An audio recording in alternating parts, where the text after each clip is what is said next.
Bonjour! What do you think of my outfit? I picked it specifically for this movie. Episode 17 of the Emma Watson-a-thon, and today I will be watching Beauty and the Beast again. And I decided not to make a pre-thoughts for this video because, well, if you've seen my episode about Beauty and the Beast in the Ewan McGregor-a-thon, that's basically my pre-thoughts. To give you a brief synopsis of that video, I don't like this movie. I don't like that it exists. My opinions haven't really changed rewatching it, so I'm going to explain why I don't like this movie. Basically, I'm not necessarily against the idea of remaking movies. For example, if you've got like A Little Women or A West Side Story or A Star is Born, I think it makes sense to remake that movie just so you can show like this is how we would make this movie today. But that's not what this movie is. This movie is just hey, we've got a title that people like, why not make it again? But they just remake it exactly the same, maybe a few things added, maybe even fewer things removed, and without any of the charm of the original. And I can't support that.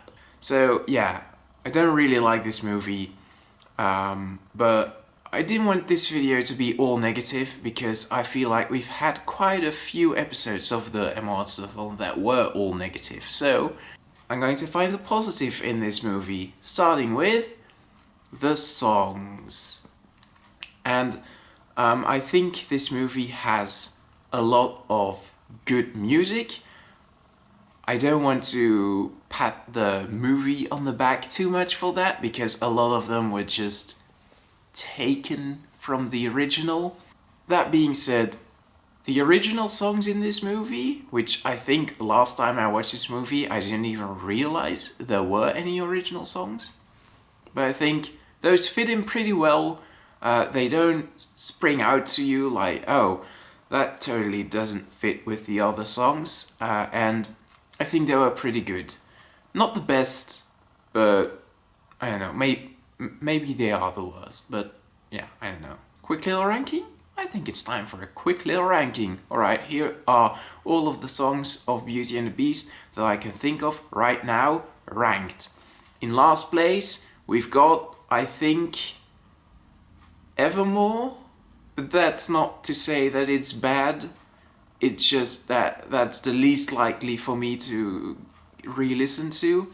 Then, second to last place, Beauty and the Beast. Once again, just not really my thing. It's not really something I'd put on. Then, I think something there that wasn't there before, or whatever it's called. Then, probably Days in the Sun? I don't know, I really like that one. Then Bonjour, and that's why I start every video in Emma Watson-a-thon with Bonjour, by the way, in case you hadn't realized that yet. In first place, Be Our Guests. Oh no, I missed Gaston. Gaston is second place, between Be Our Guest and Bonjour. Right. Oh, and Kill the Beast. That's third place then. As I said, I like most of the music and I like most of the singers.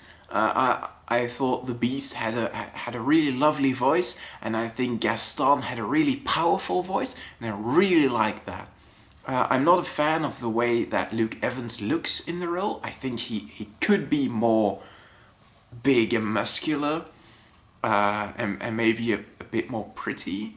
I really like his singing voice. Sticking above everyone else is Be Our Guest, sung by Ewan McGregor. It's hands down the highlight of this movie. Not only is the scene in the film beautiful during Be Our Guest, but it's such a catchy song, and I think Ewan McGregor sings it really well. Speaking of Ewan McGregor, I know this isn't the Ewan McGregor-a-thon, but I'd say to me he was the highlight of the movie. just everything he said was so fun, and just that French accent in every song that was sung with like all of the furniture, his bit stuck out to me the most.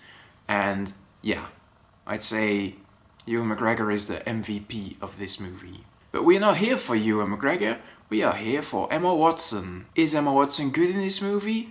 Honestly, who can tell? I don't know anything about music, especially not about singing.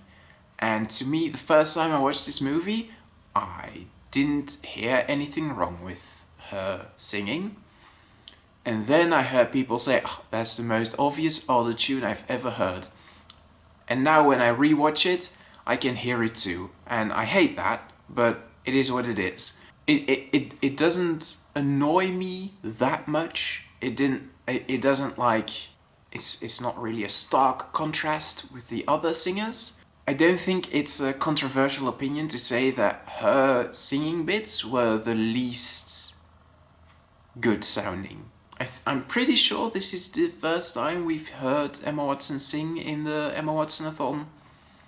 And honestly, I don't want to be mean or anything, but it's just something I could live without for the rest of the Emma Watson-a-thon. I heard there were original talks for Emma Watson to star in La La Land, and I don't know, I think that movie would have been a lot different. I don't really see her playing Emma Stone's character, but that's a discussion for another day, I think. Acting-wise, I think Emma Watson was pretty good. I think she suits Belle pretty well. I think maybe there were probably some better unknown actors to play Belle, but I think if you really wanted like an A-list, is Emma Watson A-list? Probably. If you wanted an A-list actor to play Belle, I think Emma Watson is the most obvious choice. Even if it's just the looks, right? She's a young, pretty white brunette, and she's also known for like her cleverness, or at least her clever roles. So that fits that aspect of Belle well. I think it's a solid choice. I totally understand why they chose her, but to be completely honest, I also get the complaints. I don't know, it probably would have made a bit more sense to get someone who's a bit better at singing for such a role. Anyway, let's leave that to the side. If you have any strong opinions on the matter, do share them in the comments, because I'm a bit ambivalent, to be honest. Like, to be completely honest, I wish they'd gone for another actor for Belle, just so I didn't have to rewatch this movie. That's a really silly reason to not like an actor in a role.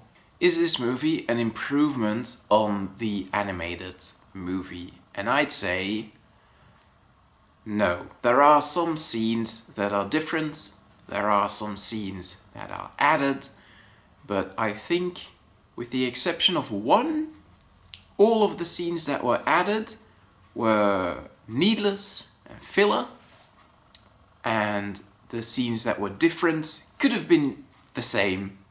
There was literally no reason to change it.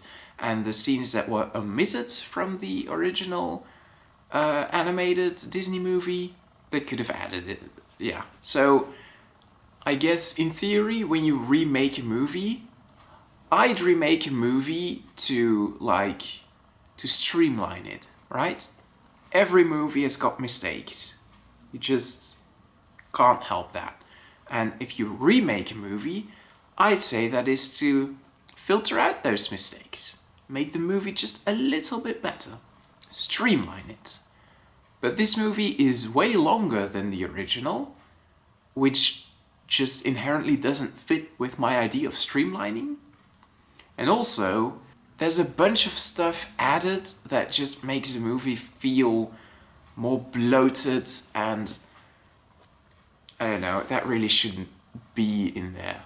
The one thing that I really liked as an addition is all of the furniture dying at the end. That was really good. And also, I guess I quite liked how most of the furniture were like famous actors whose voices you hear through the entire movie, but maybe don't necessarily recognize if you're not into that stuff. And then when they change into humans, you see them with your eyes, and you're like, oh, that was Ian McKellen. Cool. That's mostly everything I liked about this movie. The main reason I don't like it is because it's just a lifeless copy of the original animated movie by Walt Disney Animation Studios, and that's such a big reason to dislike it that I am going to give it, once again, a 5 out of 10. Next episode, I'm going to watch The Circle, so do join me for that, and I'll see you then. Goodbye.